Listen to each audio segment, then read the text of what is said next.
Hello and welcome to lesson number 14 of the Real Estate Purchase Analysis System Guide Series 1. And in this lesson, I will be asking you another question, which is, what is the cost of the land or house that you're considering or looking to buy? Okay, so someone may just say, cost. I think I'll just ask the selling company or the vendor or the owner that, okay, how much is your land or how much is your house? But it doesn't stop there, okay? If you back up to lesson number 13, I talked about the four aspects of real estate, which is the spiritual aspect, the technical aspect, the emotional aspect, and the financial aspect. So you see, the financial aspect is very, very important. So remember, the essence of a guide, the essence of a real estate purchase guide is for us to cut down losses as much as possible and to make the most profit from any assets that you buy, whether sentimental profits or whether sentimental value or monetary value. So you want to make the most of that asset. So it is important that you know the cost. So for instance, if you want to buy land on the island, for instance, and you plan to build that land, island is already surrounded by water. Okay, so you should already have an idea that you may need some kind of foundation for your property to stand tall and stand the test of time on the island.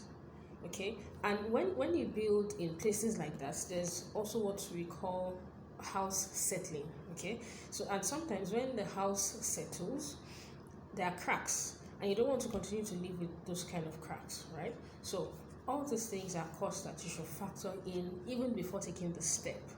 Okay, so you may be saying, why should you belabor yourself about all these things? Why not just take it one step at a time? Yes, it is good to take a step. It is good to take it one step at a time.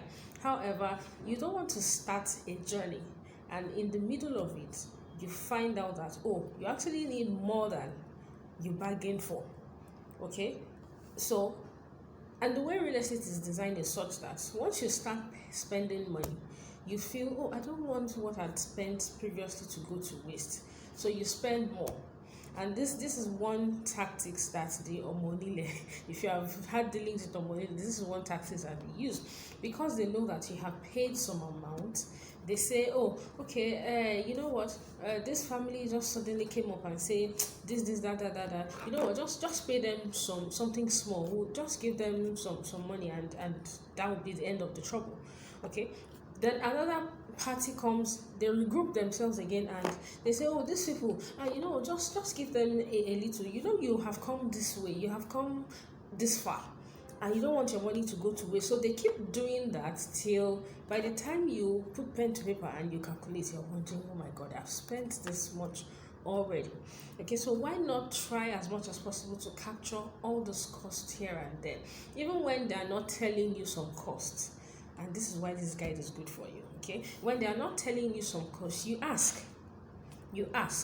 So I see people want to build in Lagos and they don't want to do soil tests. And I'm wondering, yes, it looks as if soil test is taking money out of your pocket in the immediate. But what it saves you in future, you really can never tell. Because it informs a whole lot of things. You know what kind of structure, you know how many floors to go. Even if you want to go 1 million floors, provided the zoning laws accept those kind of design, you know how to reinforce the structure such that you don't reach 10 floors and the whole thing comes crumbling down.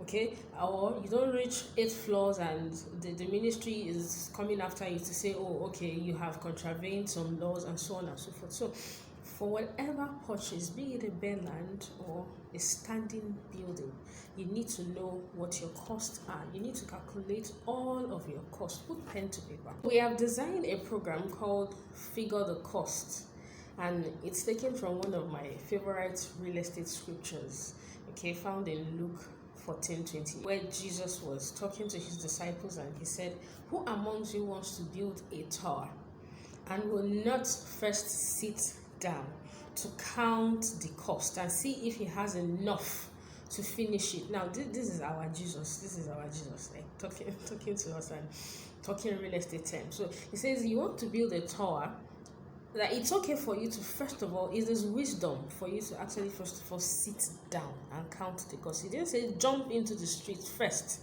and begin to go, okay, you buy this one, then you put it down, or you buy a log of wood, then you put it down, you buy a timber. No, sit down first to count the cost on paper. That means put your imagination to work, put your resources to work, because you don't want to start and in the middle of the road you find out that, oh, you don't have what it takes to actually take it to the end. Okay, so it's important that when buying, or when you plan to buy a piece of real estate, know what your costs are.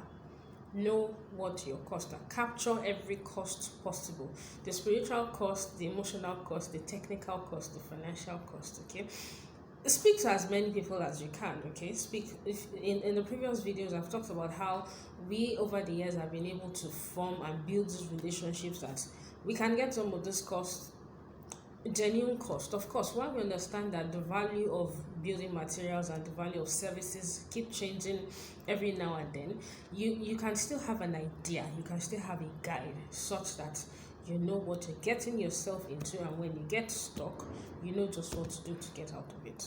Hope you've enjoyed this lesson. See you in the next lesson.